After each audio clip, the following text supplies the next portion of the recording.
y guardan las cosas que en ella están escritas. ¿Por qué?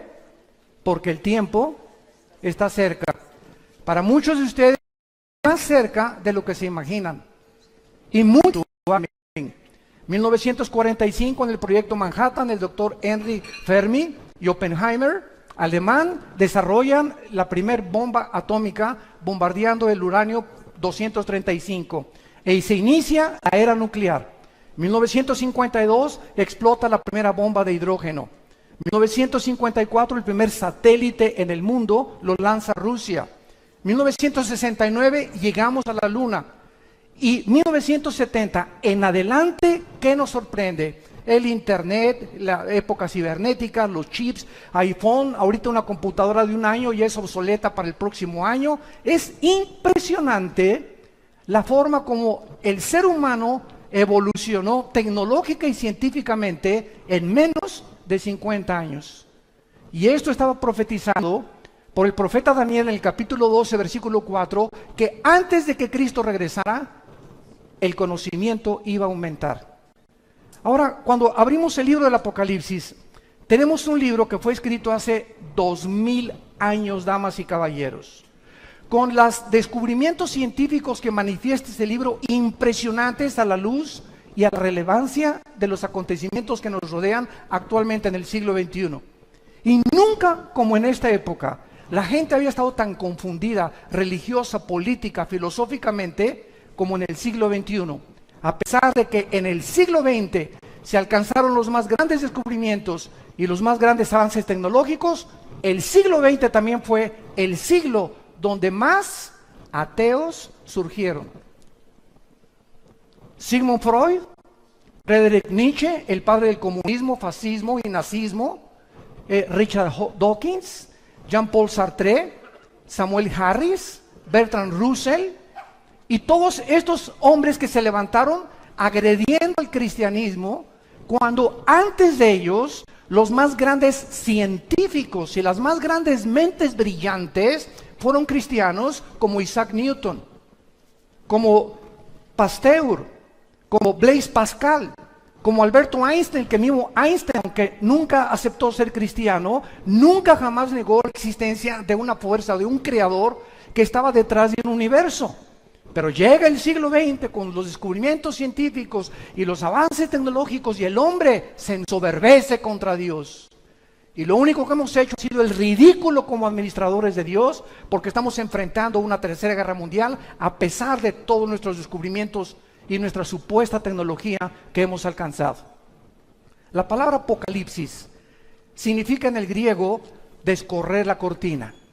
Entonces, apocalipto es la palabra que usaban en el griego koiné.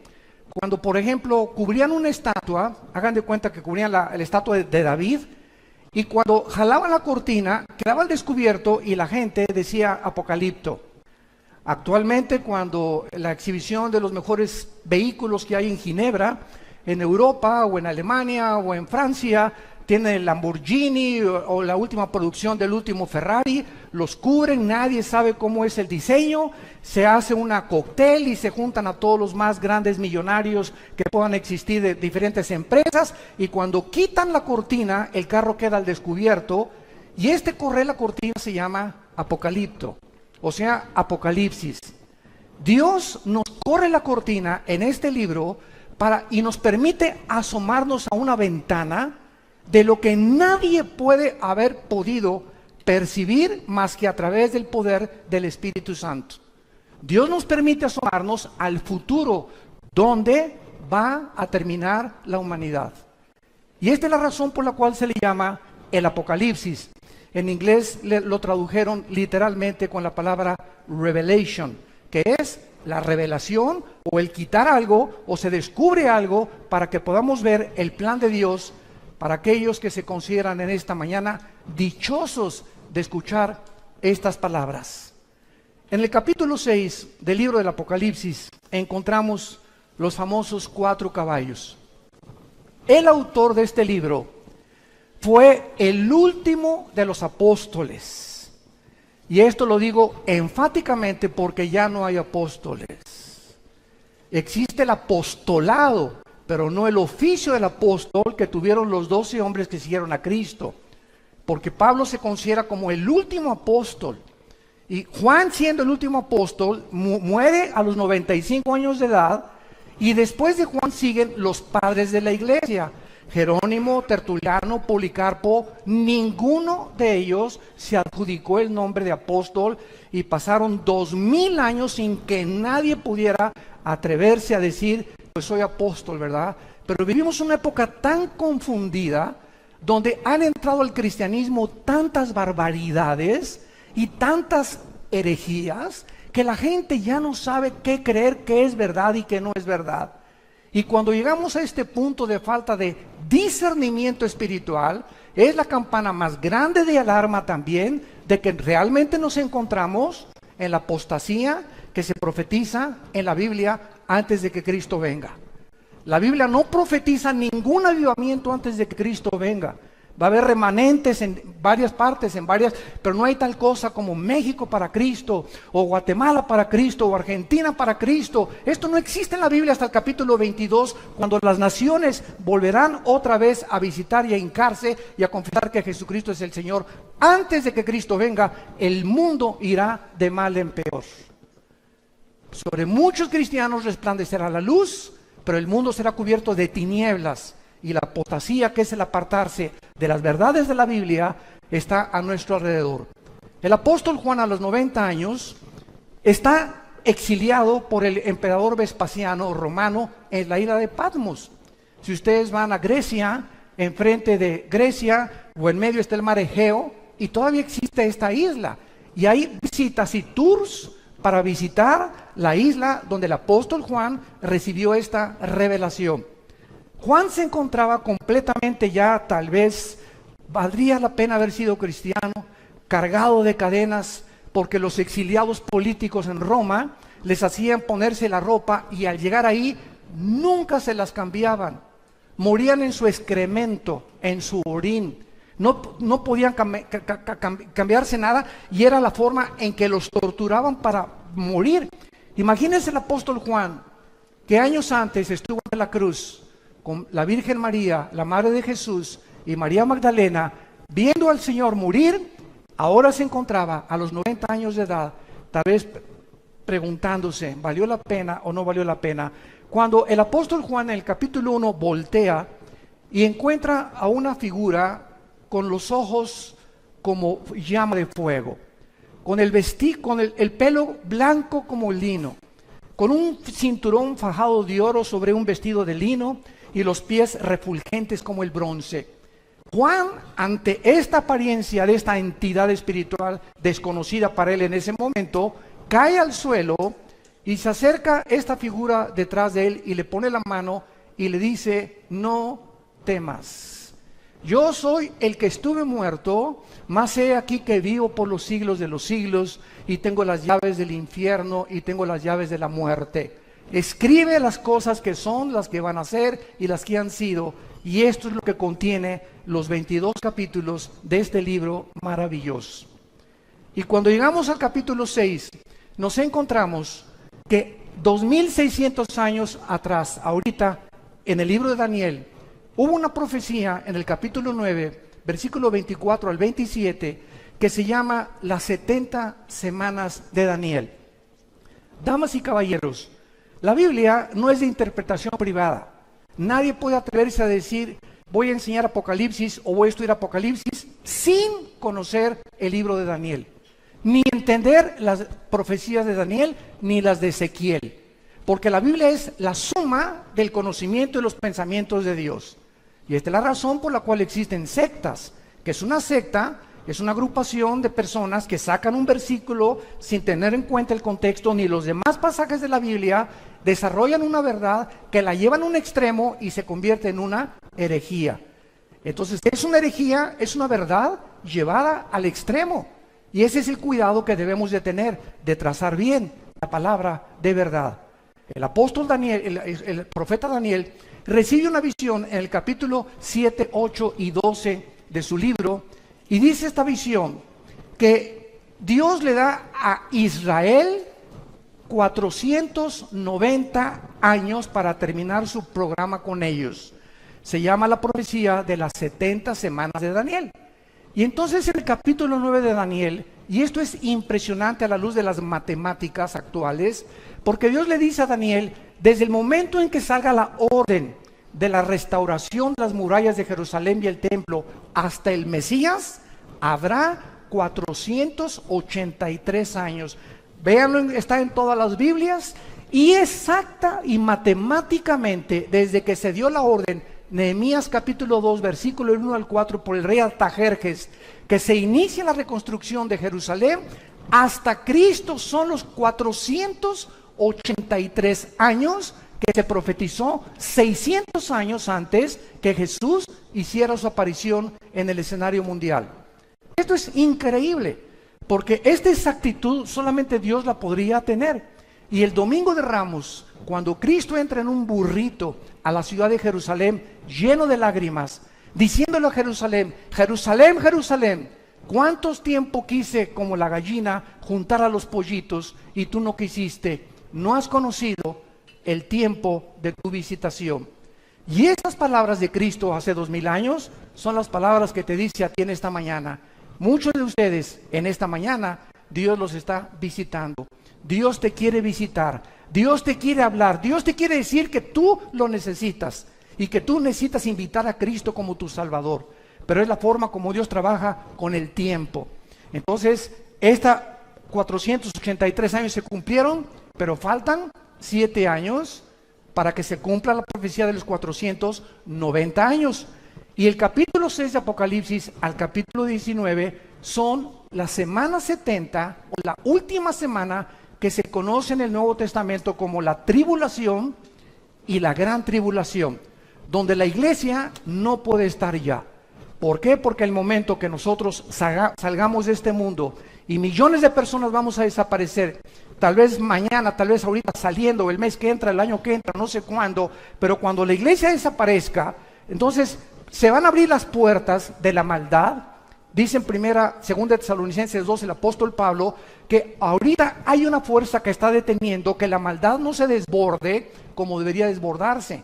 Pero cuando la iglesia salga, se va a desbordar esta maldad como ustedes no se imaginan sobre el mundo. Y si ahorita creemos que ya está descompuesto el mundo, imagínense ustedes en los 7 años que faltan, en la última semana de la profecía de Daniel, cómo va a estar el mundo cuando van a caer meteoros, va a haber terremotos, tsunamis, se va a abrir la puerta a todos los demonios del infierno que se encuentran, en el abismo, los ángeles caídos que están atados en el Tartarus, y bueno, va a ser una devastación impresionante en el mundo, que el mundo va a quedarse completamente azorado, pero la iglesia ya no va a estar en este tiempo aquí sobre la tierra.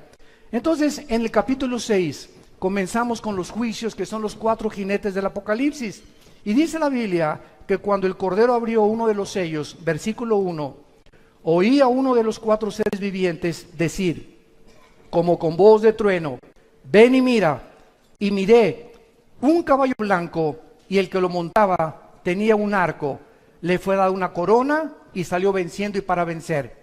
Notemos nosotros que este personaje en un caballo blanco que inicia la semana 70 de Daniel, o el inicio de la tribulación, es la figura de un personaje donde no tiene flechas en su arco. En otras palabras, cuando vemos otros pasajes de la Biblia, encontramos que este personaje, que se le conoce en la Biblia como el último futuro dictador mundial, conocido en el libro de Daniel como el pequeño cuerno, conocido por el apóstol Juan en su primera carta, capítulo 2, como el anticristo, y conocido por Juan en el Apocalipsis como la bestia, se le llama el anticristo o el último dictador mundial. Si nosotros vemos la historia y recordamos a Adolfo Hitler, Benito Mussolini, José Stalin, todos los grandes dictadores, ¿cómo entraron al poder? Bueno, en 1936-37, Alemania perdió la Primera Guerra Mundial. Se encontraba en un caos tremendo, el orgullo alemán estaba aplastado completamente, y surge una voz en 1937-38, cuando es elegido democráticamente Adolfo Hitler. Y Adolfo Hitler, como todo líder populista, promete hacer de Alemania la mejor nación de Europa y del mundo. Hitler saca a los comunistas de Alemania, Hitler levanta todas las fábricas de Alemania, Hitler crea el famoso Volkswagen, que significa el carro del pueblo, y el pueblo está feliz. Pero detrás de esta cortina, de este maquillaje, que casi siempre es detrás de casi todos los políticos, se encontraba una personalidad oscura de este hombre que hasta después de la Segunda Guerra Mundial, cuando el general MacArthur invade Normandía con los ingleses y sitian a Berlín, los rusos y las tropas de Stalin por el lado del este, y acaban también con los tanques de guerra de Italia de Mussolini, llegan a Berlín y se encuentran completamente sorprendidos de más de 6 millones de judíos que este hombre, no teniendo ningún problema con ellos, su problema era con Inglaterra, con Estados Unidos y con Rusia, y Japón, Italia y Alemania se unieron en contra de estas naciones. De repente se vuelve contra un grupo étnico de judíos que no tenían pistola, no tenían rifles, no tenían ni siquiera una nación donde vivir. ¿Qué fue lo que hizo que Hitler tuviera este odio? En México le llamamos odio jarocho, en contra de esta nación que era completamente indefensa e insignificante. ¿Cómo es que se voltea completamente de los ingleses, los americanos y los rusos y se vuelve para extinguir y erradicar completamente a este pueblo que en la Biblia Dios en su soberanía le concedió que a través de ellos viniera el Mesías, el Hijo de Dios?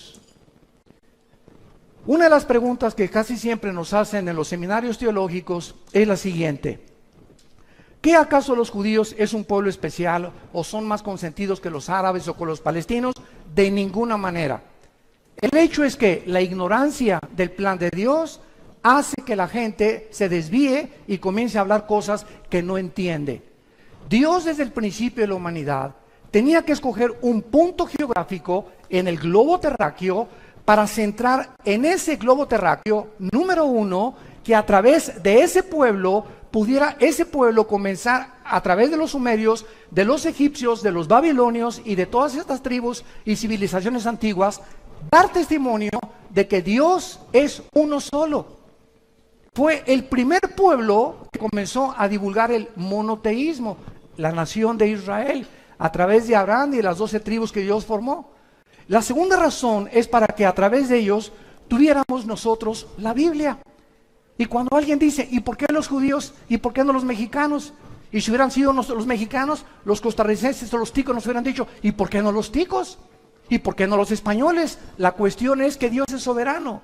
Y Dios escoge un pueblo precisamente para a través de ellos darnos el programa que gracias a ellos podemos tener. Pero voy a terminar. Entonces, los judíos nos dan las sagradas escrituras. Dice el capítulo 9 de Romanos, versículos 3 y 4, que a ellos se les dieron los pactos y a ellos se les dieron los mandamientos y las leyes civiles, las leyes de higiene y las leyes morales. No existe un código moral más grande en ninguna religión que los 10 mandamientos. Y se les enseña qué es lo que Dios dice que es inmoral y qué es moral, amoral a los ojos de Dios. Dios no nos deja, damas y caballeros, a que nosotros elijamos qué es bueno y qué es malo. ¿Por qué? Porque estamos nacimos desconectados de la vid.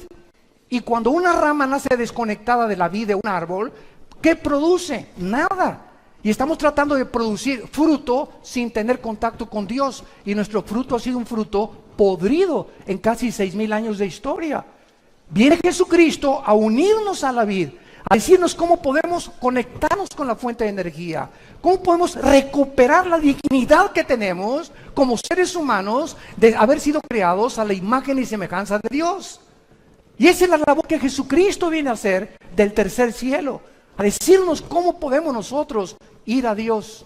Y Jesucristo lo dijo en Mateo 11, 27 al 28. Nadie conoce al Padre sino al Hijo, y el Hijo a quien se lo quiera revelar.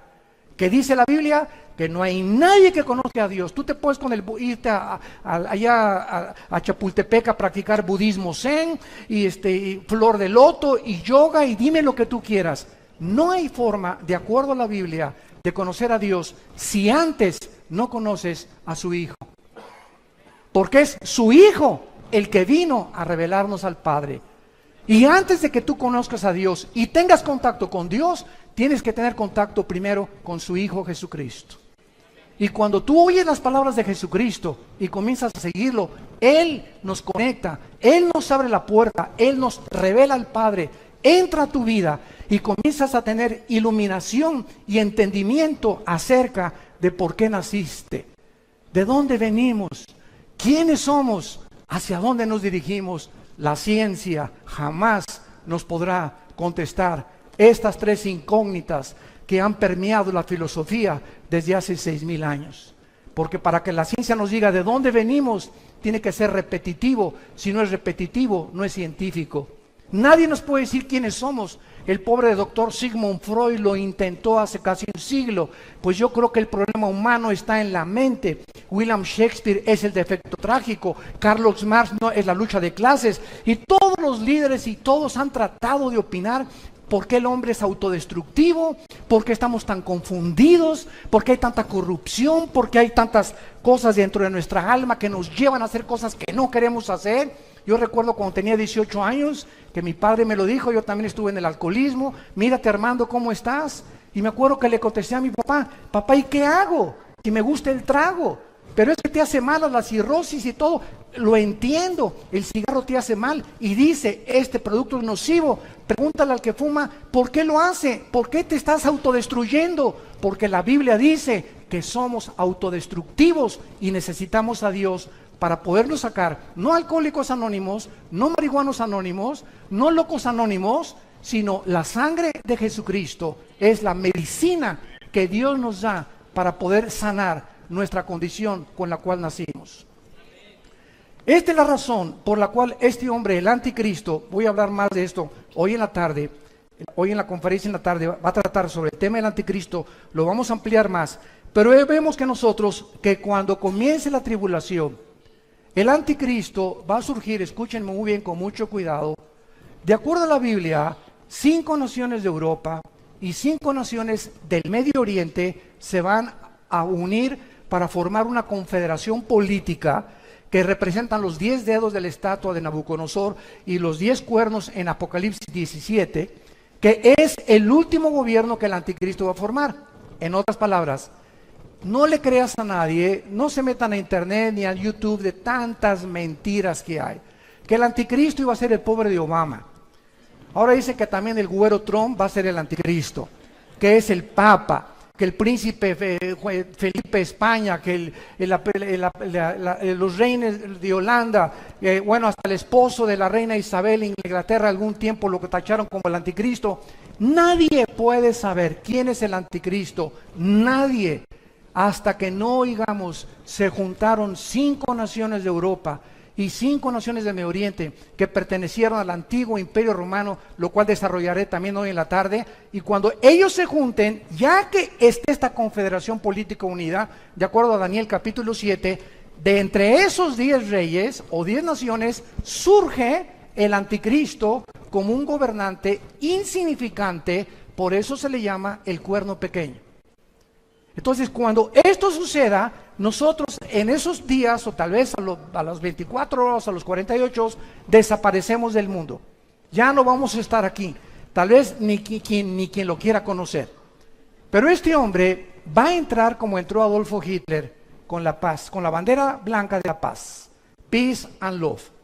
Y el mundo le va a creer, el mundo va a ser engañado. A los 3 va a firmar un tratado con los árabes y los judíos. ¿Cuánto tiempo tiene desde 1948 que ningún político, ningún secretario de Estado norteamericano ni europeo ha podido celebrar un tratado de paz entre los judíos y los árabes? Lo intentó Bill Clinton, lo intentó Jimmy Carter, lo intentaron Henry Ford, lo intentaron todos los presidentes norteamericanos y todos han fracasado. El anticristo logrará lo que hace más de 65, 70 años la diplomacia y la política norteamericana no ha podido lograr. Él podrá lograr con poderes sobrenaturales que él va a manifestar, satánicos, que los árabes y los judíos en 7 años no se toquen y que puedan los judíos reconstruir su templo, pero a los 3 años y medio Jesucristo dijo en Mateo 24, versículo 15, a los judíos que cuando ellos vean la abominación desoladora que habló el profeta Daniel, entonces los que estén en Judea huyan a los montes. El que esté en la azotea no descienda para tomar algo en su casa. El que esté en el campo no vuelva atrás. Ay de las encintas y de las que críen en aquellos días.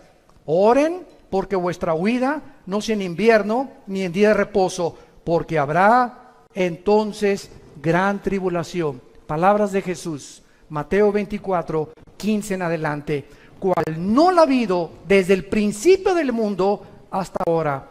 Y si aquellos días no fueran acortados, nadie sería salvo, mas por causa de los escogidos, aquellos días serán acortados. Vemos entonces que el primer caballo blanco representa a la figura del futuro dictador mundial, que así es como comienzan los últimos 7 años, donde Dios trata otra vez a Israel. Hay una teología herética que se llama la teología del reemplazo, que enseña que Dios ya acabó con los judíos y que la iglesia vino a tomar el lugar de Israel. Esto es antibíblico. Simplemente lee el capítulo 9, 10 y 11 del libro de Romanos. 3 capítulos dedica Pablo para enseñar que Dios puso en la banca, ahí están ahorita los del Barcelona en la banca, para cuando jueguen con el Real Madrid, ¿verdad?, le vuelvan a ganar. Entonces, están en la banca simplemente, pero cuando llega el momento en que se acaba el tiempo de la iglesia, los 2000 años aproximadamente que la iglesia tiene, que es la época de la gracia, Dios se vuelve a Israel otra vez. Y porque Dios no abandona, Dios es un Dios de pactos. Y Dios dice que Él no va a abandonar a su pueblo. Y Romanos 11, 25 y 26 dice que cuando Cristo venga, Israel será salvado. Y los árabes también que se conviertan a Él. Y los palestinos también. Y los musulmanes también. Dios es un Dios de todas las nacionalidades y de todas las tribus y de todas las etnias. Simplemente Él escoge a Israel para que ahorita los ojos del mundo se coloquen en Israel. Nada más. Pero no son los consentidos de Dios. Él tiene un programa para que podamos nosotros entender, al ver que regresaron en el 48, después de 2000 años que fueron exiliados a todas las naciones, y 700 años antes de Cristo por los asirios, las 10 tribus que fueron desaparecidas, Dios los regresa el 14 de mayo de 1948.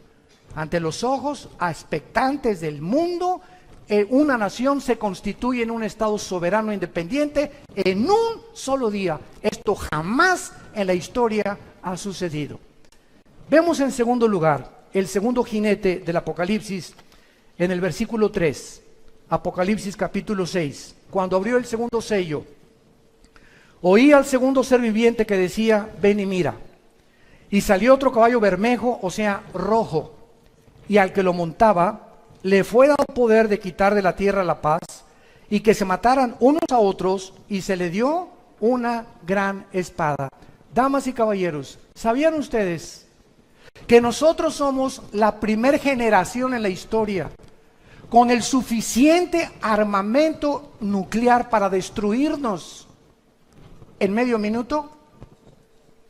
Somos la primer generación en la historia en la que podemos autodestruirnos y extinguirnos y borrarnos del mapa en 30 segundos.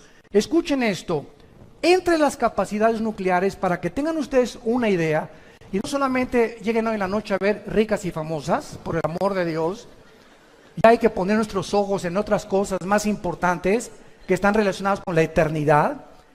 El principal submarino de los Estados Unidos se llama el Trident, con un desplazamiento de 18.700 toneladas.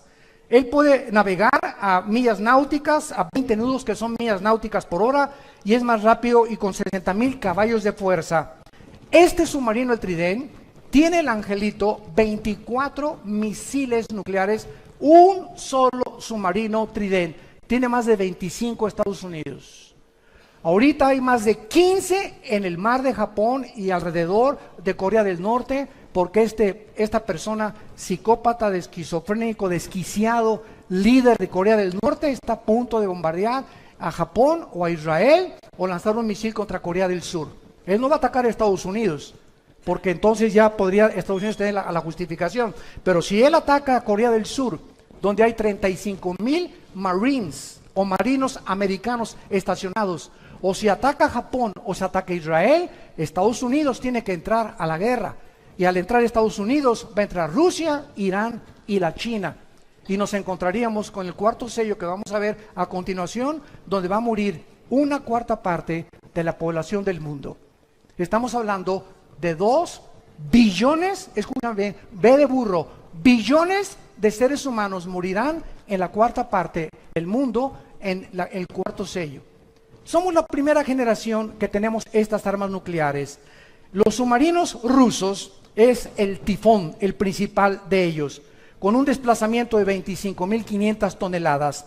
Está diseñado para operar debajo del Ártico, principalmente este submarino. Cada submarino podría destruir, escuchen esto, cada submarino Tifón de Rusia podría destruir 200 ciudades de Estados Unidos en un minuto. Rusia tiene 17 submarinos en el Atlántico apuntando a Estados Unidos desde que Putin entró hace como 10 años. Y tiene en el océano Atlántico y en el océano Pacífico, en el Pacífico tiene como 12 submarinos apuntando a Estados Unidos. Y el presidente de Estados Unidos tiene un portafolio donde están los códigos para poder desatar y dar las órdenes de que una guerra se desate. Escuchen cómo funciona esto. El misil que tiene Rusia ahorita tiene más armamento de Estados Unidos que Rusia, pero Rusia tiene ahorita más armas nucleares y más misiles que Estados Unidos. Y Rusia tiene ahorita un misil que tarda 25 minutos en salir de Moscú a Washington o a Nueva York. ¿Qué va a pasar en 25 minutos? El presidente actualmente, Trump, se le da un portafolio cada vez que cambia de administración, y en ese portafolio están los códigos donde se abren y él solamente tiene el código para poder en la computadora manejarlo, y cuando él apriete un botón, los submarinos que tiene Estados Unidos en Corea del Norte, los que tienen el Atlántico, los barcos, los transatlánticos, los portaaviones, la armada, la aviación y el ejército terrestre, reciben la orden y dicen, estamos siendo atacados, escuchen, pero en ese momento no saben de dónde viene el misil, aun cuando tienen paraguas que ya pueden detener del lado de California. Y también hay otro misil, otro paraguas en Corea del Norte para impedir los misiles de Corea del Norte. Pero ¿cuánto tarda el presidente, en este caso el presidente Trump, si es que en esta administración estalla la guerra, cuánto tarda él en poder mandar esta señal, abrir el portafolio, cuando en 25 minutos puede alcanzarlos un misil? El portafolio y lo que toma para que las órdenes lleguen tarda 32 minutos. Llegaría 8 minutos tarde la orden de Estados Unidos para impedir un paraguas o abrir un paraguas a los misiles, y lo primero que sería destruido sería Estados Unidos. ¿Saben ustedes que Estados Unidos no aparece en la Biblia? Después de 1945 ganaron la guerra y ha sido la nación que ha alcanzado la supremacía política, militar y económica más grande de toda la historia, Estados Unidos de Norteamérica. Y en 1989, que terminó la Guerra Fría entre Rusia y Estados Unidos, Mikhail Gorbachev fue al Vaticano y le dijo al Papa Juan Pablo II, quiero decirle que Rusia ha fracasado, el comunismo fracasó en Rusia. ¿Por qué? Por 2 razones, dijo Gorbachev en su libro La Perestroika. Número 1, porque sacamos a Dios de Rusia. Y número 2, porque nos aislamos del capitalismo. Entonces, termina la Guerra Fría y Estados Unidos se mantiene como la supremacía política, económica y militar del mundo. Pero llegamos al siglo XXI, donde viene el primer ataque terrorista, el 11 de septiembre del 2001, contra las torres de Nueva York, y donde el mundo entra en una nueva dimensión que nunca se había esperado.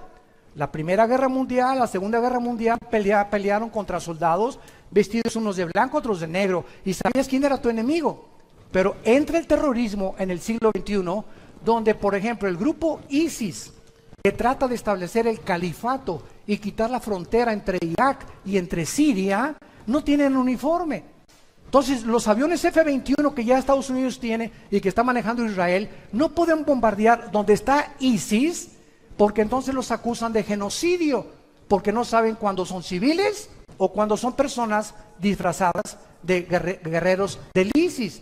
Entonces, es un mundo diferente en el que estamos viviendo, donde el terrorismo, 3 personas terroristas en un portafolio en Nueva York, pueden sacar el Anthrax, que es un veneno poderosísimo, o pueden explotar una bomba de servicio electromagnético y acabar con Nueva York en menos de 17 minutos.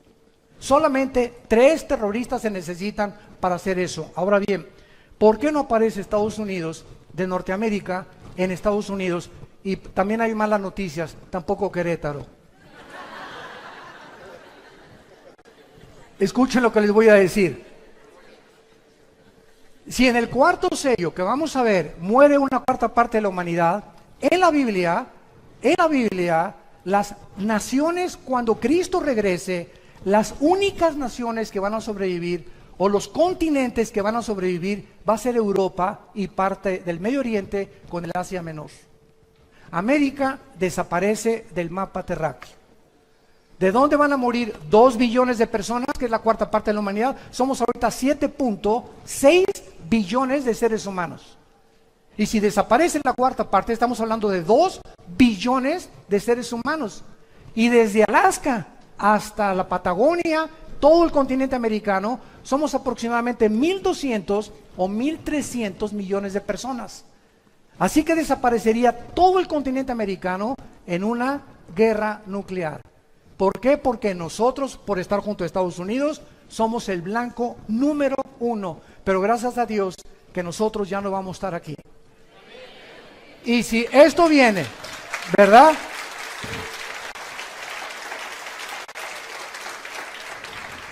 Y si esto viene, nos vamos a dar cuenta que es completamente devastador del poder nuclear que hay ahorita. Vuelvo a repetir, donde ya se están alineando en el lado oriental, China, Irán y Rusia están alineadas, y en el lado occidental, Estados Unidos y la OTAN, la Organización de Naciones del Tratado del Atlántico del Norte. Entonces tenemos ahorita, escuchen esto, tenemos ahorita el oriente y el occidente chocando en una nación que es de las más antiguas de la humanidad, que es Siria, donde las naciones occidentales, la OTAN y Estados Unidos quieren sacar a Bashar Assad de Siria por la devastación que él ha hecho y los crímenes de guerra de usar armas químicas. Y por otro lado, Rusia nunca va a permitir que saquen a Assad. ¿Por qué? Porque Rusia tiene la única base naval en Siria con acceso al Mediterráneo.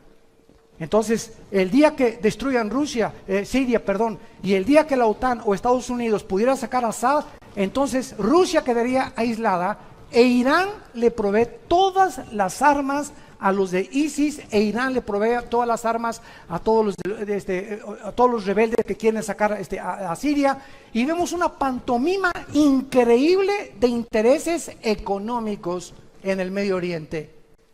Escuchen esto, todos supieron que mandaron 60 Tomahawks, misiles Tomahawks, el presidente Trump, a un lugar geográfico de Siria. Escuchen lo que pasó. Un Tomahawk es un misil que sale de un submarino o de un portaaviones a una velocidad de 1.700 kilómetros por hora. Tiene un poder explosivo en la punta del Tomahawk con un GPS, que es una computadora que, si hay una montaña, por ejemplo, así, y el Tomahawk sale de un submarino y el blanco está aquí atrás, el Tomahawk, por ser guiado por una computadora, hace esto, evade la montaña, vuelve a bajar hasta que den el blanco. Tiene 0.002 de error. Esos son los misiles Tomahawk. Muy bien, Estados Unidos mandó 50 o 60 a Siria. ¿Saben ustedes a dónde los mandó? Para que se mueran de la risa, de cómo estamos tan engañados, a un lugar donde no había nadie. Ni siquiera se han mandado, 60 Tomahawks acaban con todo Siria, por el amor de Dios, Virgen de la Macarena. Nada, sacar una fotografía que un aeropuerto ahí que se murieron algunos nada más. No es cierto, no es cierto. Se pusieron de acuerdo Trump y Putin, tu padrino. Se pusieron de acuerdo porque hay un problema tremendo ahorita, que es posiblemente que procesen a Trump. Lo está defendiendo el Partido Republicano porque es la mayoría ahorita en el Senado, pero está demostradísimo que Rusia invadió completamente las elecciones norteamericanas y que había nexos muy profundos entre ellos. ¿Por qué? Porque el secretario de Estado ahorita del presidente Trump, el señor Tillerson, tiene más de 12 pozos petroleros en Rusia, por el amor de Dios, y no los van a perder. El expresidente de Exxon, multimillonarios. Nunca ha habido un gabinete de millonarios como el que existe ahorita alrededor de este presidente. Entonces, hay intereses que no le conviene ni a Rusia ni a Estados Unidos ahorita entrar en un conflicto. Entonces Putin le echa la mano y le dice, mándame unos misiles, mándalos a ese lugar, y para que el mundo sepa, no, Trump sí realmente, él está en contra de Rusia. No es cierto, son compadres. Este es el mundo que vivimos, un mundo de engaño, un mundo de mentiras, un mundo de corrupción, un mundo de los medios de comunicación nos presentan una imagen, un escenario que no existe y lo acabamos aceptando todos, pero es la forma como el mundo está trabajando. Pues hace 2500 años el profeta Ezequiel en su capítulo 38 profetizó que antes de que Cristo viniera se iba a alinear Rusia, que no existía más que con la palabra demagog. Iba a alinearse con Persia. En 1935 le cambió el nombre a Irán. En 1935 de Persia se cambió a Irán, aparece en la Biblia como Persia.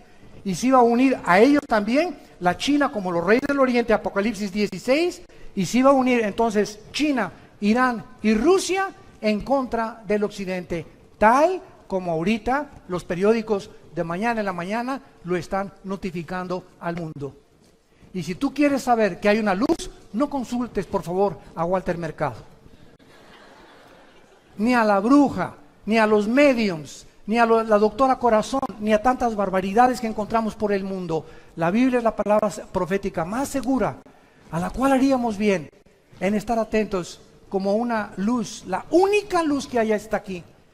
Es la única luz. Y tú, si eres cristiano, y tú también, somos la única luz en nuestra familia, en tu oficina, en tu taller de carpintería, en tu escuela, en tu secundaria, en tu high school. Somos nosotros enviados a Dios para decirle al mundo, arrepiéntanse.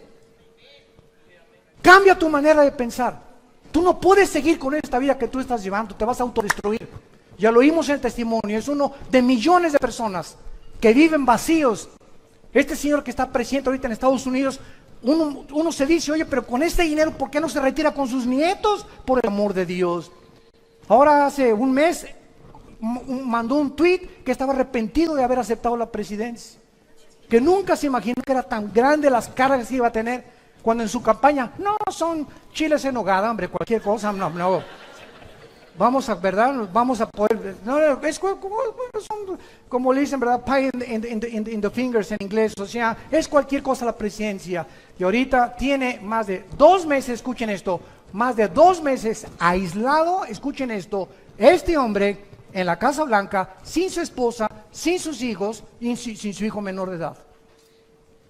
Ya la esposa, ni los hijos, aislado completamente. Nadie sabe, ¿verdad? Se están separando todos y ahí está aislado él en la más grande de las soledades. Por eso necesitamos orar por él y por nuestros gobernantes.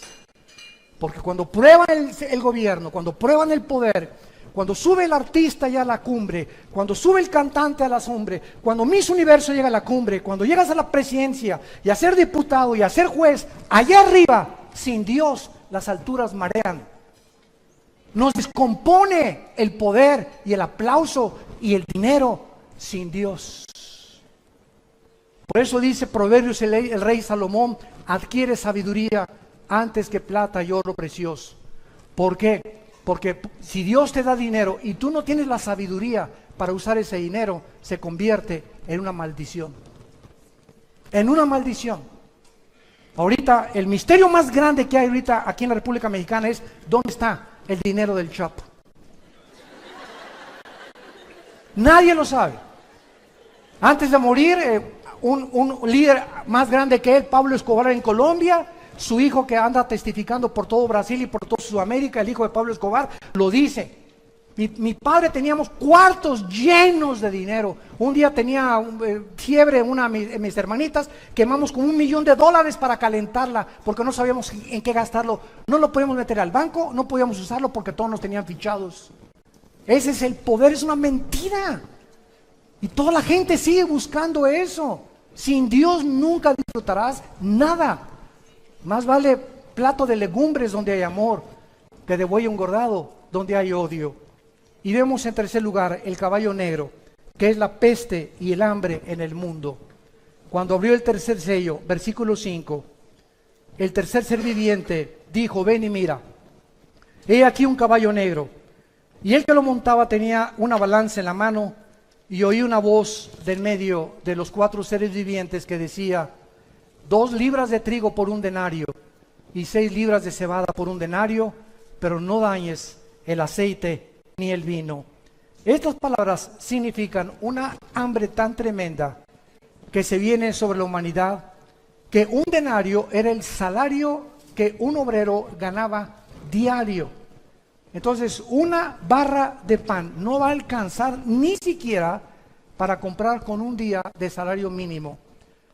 Cuando vino la Gran Depresión en Estados Unidos en los 30s, los alemanes tenían carretillas de dinero, pero así de los marcos alemanes, pero millones de marcos alemanes que no podían comprar un solo pan. De la devaluación tan impresionante que vino en la Gran Depresión. Y así lo dice la Biblia: Dios convierte en polilla lo más apreciado del hombre.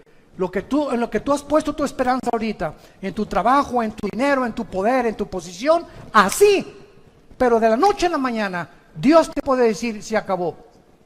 Y tú puedes decir: alma mía, reposa, mucho dinero tengo, ya tengo asegurado en el banco. No, al llegar al $1 millón, ya sé que estoy asegurado. No, a los $3 millones, ahora sí me voy a Hawái. Y dice la Biblia que tú puedes hoy mismo en la noche, descubrir que tienes cáncer, una embolia cerebral, un ataque al corazón. Nuestra vida pende de un hilo. No depende de lo que nosotros construyamos para el futuro, depende de un Dios a quien le debemos sumisión y adoración y obediencia. Y eso es lo que Él quiere, que nosotros nos volvamos a ese Dios, que pongamos nuestros ojos en las cosas eternas, no en las cosas temporales, que pasamos peregrinos nada más por esta vida. Cuando un niño tiene 5 o 6 años, no existe el futuro ni el pasado. Él vive en el presente, no se preocupa si hay comida, si hay complex. Llegamos a los 18 años, los jóvenes, el futuro. ¿Qué voy a hacer? ¿Qué carrera? Y desgraciadamente, ¿cuál es la que más produce dinero? Y se ponen a investigar los jóvenes en internet, ¿cuáles son las mejores remuneradas carreras? Cuando a lo mejor no tienes tú ese llamado, pero movido por los intereses materiales en que el mundo vive, pierden completamente su llamado y lo que Dios tiene para sus vidas. Y cuando llegamos al 5.º piso, ¿verdad? Como muchos de nosotros ya llegamos, o al 6.º piso, a los 50, 60 años de edad, todo es hacia atrás. Ay, si hubiera sido Pancho Villa, y si hubiera esto y el otro, y mi abuelo y por aquí y por allá, y vemos nosotros como el ser humano, al llegar a la tercera edad, así pasa el tiempo. Los jóvenes creen que tienen toda la vida, pero llega al 5.º piso y al 6.º piso, y te vas a dar cuenta qué rápido pasa el mundo y la vida. Y cuando menos lo esperamos, ya estamos ya de canas, tenemos a nuestros nietos, regresamos otra vez a la vejez, a que alguien nos tenga que cuidar. Y lo que hiciste en la vida, ¿para quién lo hiciste? ¿Para quién sembraste? ¿Para quién viviste? Ancha es la puerta, dijo Jesús, que conduce a la perdición. Y muchos van por esa puerta ancha. La puerta donde tú eres el autónomo y tú no le das cuentas a nadie. Tú pones tus reglas y tus propios mandamientos.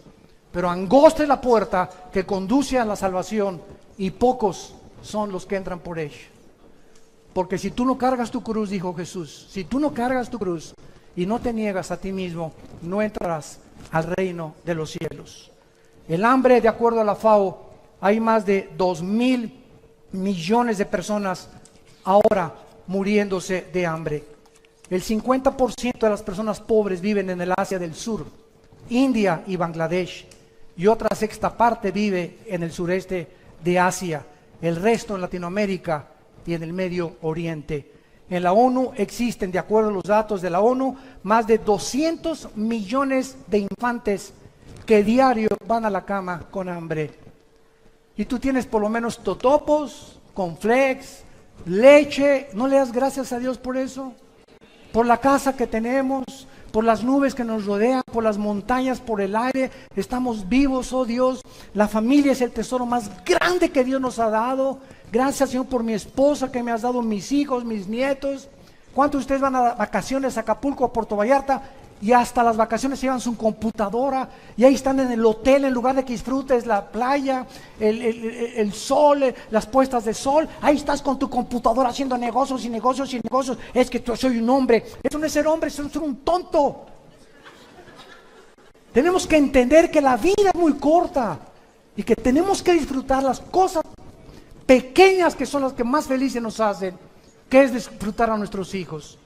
Y finalmente vemos el caballo negro, que dice la Biblia en el versículo 6, cuando abrí el cuarto sello, vi el caballo amarillo. Esta palabra en el griego es kloros, y es amarillo porque es el color de los muertos. Cuando alguien se muere, comienza a palidecer su rostro. Yo he visto cantidad de personas muertas, y en una hora, ¿verdad? El rostro les cambia completamente, comienza la sangre ya se coagula, ya no existe ningún contacto ya con las neuronas del cerebro, etcétera, etcétera. Por eso se le llama el caballo amarillo. El que lo montaba tenía por nombre la muerte, y el Hades le seguía, y le fue dada potestad, aquí está, sobre la cuarta parte de la tierra, para matar con espada, o sea, con guerra, hambre, con mortandad y con las fieras de la tierra. Vemos nosotros en este último caballo que es la muerte. ¿De qué forma? Esto es lo que está sucediendo actualmente en el mundo. En agosto de 1990, cientos de delfines aparecieron muertos en los océanos, en las playas de Valencia, en España. En Francia aparecieron muertos 50 delfines en 2 semanas el mismo año. Las pruebas de laboratorio descubrieron que estos delfines murieron por un virus llamado Morbilli, que es producido por la contaminación del petróleo derramado en el mar. Solamente los pozos petroleros que Saddam Hussein, en la famosa guerra del Golfo Pérsico, explotó o voló, arrojaron más de 75,000 toneladas de dióxido sulfúrico a la atmósfera, con 100,000 toneladas de carbón y más de 800,000 toneladas de dióxido de carbón todos los días. Damas y caballeros, estamos en un planeta donde el aire, la comida, el agua, los bosques, todo lo hemos contaminado. Yo creí que Querétaro se estaba salvando. Y antier que llegué con mi esposa, veníamos de Estados Unidos aterrizando, y era una nube que estaba cubriendo a Querétaro de smog. Le dije, ¿de dónde viene esto? Esto no viene de los matachines, ni de los mariachis, ¿verdad? Anoche estuvimos en el Zócalo, que es espectáculo más precioso aquí en esta ciudad. Y por un lado la sinfónica, y por otro lado el cantante rock, otros bailando ahí los bailes de hace más de 35, 40 años que nos gustaban, etcétera, etcétera. ¿Qué ciudad más hermosa tienen ustedes? Hay que cuidarla también. Pero así está el mundo completamente contaminado ya. Ya hay cosas, productos higiénicos, ¿verdad? Y transgénicos, y están cultivando hortalizas propias muchos en sus jardines, porque ya está absolutamente todo contaminado. Y quiero terminar leyendo a Isaías en el capítulo 24, que fue escrito hace 2700 años. Escuchen esto. Hace 2700 años. El profeta Isaías profetizó lo siguiente. Y antes de leer estas palabras, si tú vas a Jerusalén, en el Museo de Jerusalén se encuentra todo el rollo de Isaías que se descubrió en 1949 en el Mar Muerto por unos peregrinos ahí, y es exactamente los rollos de Isaías tal como lo tienes en tu Biblia y en mi Biblia, testificando la misma historia, y la arqueología que lo que está escrito aquí no es cosa de hombres, es obra sobrenatural de Dios. Y termina así este versículo, capítulo 24. Se destruyó, versículo 4, cayó la tierra. Enfermaron los pueblos de la tierra se contaminó bajo sus moradores porque traspasaron las leyes. 1, 2, falsearon el derecho. 3, quebrantaron el pacto sempiterno. Por esta causa la maldición consumió la tierra. Damas y caballeros, hemos transgredido las leyes de Dios. Ahora ya podemos casarnos, ¿verdad? Hombre con hombre y mujer con mujer. Ahora estamos redefiniendo nosotros el matrimonio. Ya no es Dios. Nosotros sabemos cuándo usar el sexo y cuándo no usarlo. Yo puedo tener relaciones sexuales antes de casarme para ver si nos conocemos. Y venimos a la Biblia, dice la Biblia, no cometerás inmoralidad. El hombre ha llegado a un punto de descomposición social en nuestra sociedad que si no despertamos les va a pasar lo que a la rana. Agarras una rana y la metes en una olla de agua fría y ponla hoy en la noche en tu estufa y préndele la lumbre. Y entonces comienza a hervir el agua y la rana, por ser de temperatura su sangre fría, no brinca cuando hierve el agua. Ahí se queda y ahí muere hervida. Prueba la vera que sabe después. Y así nosotros, la inmoralidad está creciendo tanto en la televisión, en las noticias, tantas vulgaridades que oímos ya en la televisión, en los radios, que nos estamos acostumbrando a que sea normal y no es normal. Dios es un Dios santo que nos manda la santidad y sin esta santidad nadie le podrá ver.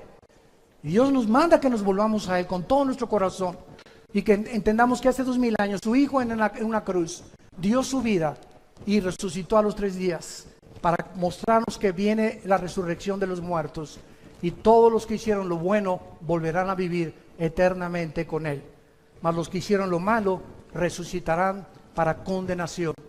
¿No quisieras tú en esta mañana en la que tu conciencia ha sido preparada por el Espíritu Santo venir a la cruz? No te invito a que vengas a ninguna religión, te invito a que vengas a una cruz donde un hombre llamado Jesucristo no bajó del cielo a traernos otra más de las miles de religiones que hay. No vino a bajar del cielo para darnos su vida, una vida eterna, una vida de propósito, de significado, una vida donde podamos en medio del huracán y de lo que está pasando, tener esa paz que sobrepasa el entendimiento humano y morir tranquilos y decir antes de morir, gracias a Dios que he acabado la carrera, he peleado la buena batalla, hemos echado mano de la vida eterna y hemos permanecido firmes en la esperanza a la que fuimos llamados hasta el final de nuestras vidas, porque solo los vencedores tendrán parte en el reino de Dios. Les pido por unos instantes que inclinen su cabeza y así con tu rostro inclinado, los que gusten. Quiero decirte que la Biblia dice, prepárate para encontrarte con tu Dios. He aquí estoy a la puerta y llamo. Si tú oyes mi voz y me abres la puerta de tu corazón, yo entraré a ti, dice Jesús, en la persona del Espíritu Santo, para regenerarte, para darte una vida de propósito, una vida eterna. Perdonaré tus pecados. Y si tus pecados fueren como el carbón de negros, no importa lo que hayas hecho hasta este momento, es mi sangre, dice Jesús, la que tiene el poder de perdonar al culpable y hacerlo justo ante los ojos de Dios.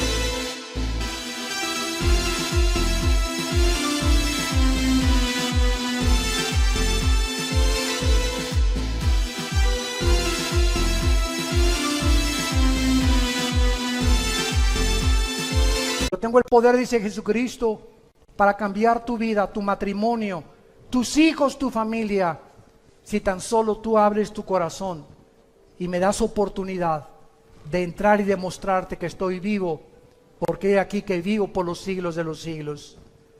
Las personas que quieran hacer esta oración en este momento, dile a Dios con todo tu corazón estas palabras.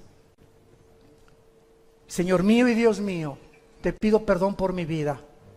Creo que en esa cruz tu Hijo murió y dio su sangre para perdonar mis pecados, porque yo era incapaz de poder pagar esta cuenta pendiente que yo tenía contigo de pecado. Ahora creo que es su muerte, su vida, la que me da este perdón, gracias a tu gracia y a tu misericordia. Señor Jesús, porque creo que a los 3 días te levantaste de entre los muertos, te pido que entres en este instante a mi corazón como mi Señor y mi Salvador. Te recibo y te doy las gracias por tan grande amor y tan grande salvación. Amén. Gracias a Dios por su palabra.